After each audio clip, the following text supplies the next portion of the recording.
উদযাপন হচ্ছে বাঙালির প্রাণের উৎসব পহেলা বৈশাখ।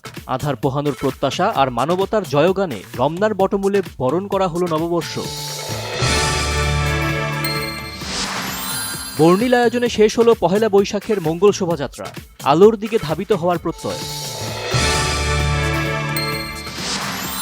বিএনপি বৈশাখ ও বাঙালি সংস্কৃতি বিরোধী, এরা জঙ্গিবাদের পৃষ্ঠপোষক, এদের প্রতিহত করা হবে বলেছেন ওবায়দুল কাদের।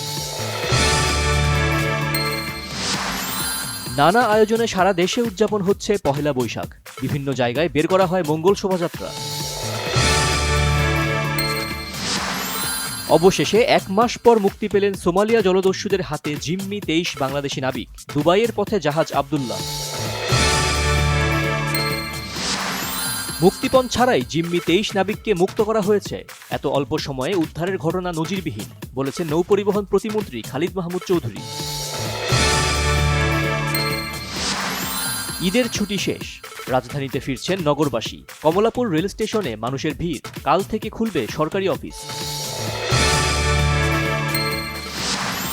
চুয়াডাঙ্গার আলমডাঙ্গায় মোটরসাইকেল নিয়ন্ত্রণ হারিয়ে গাছের সাথে ধাক্কা, 2 যুবক নিহত।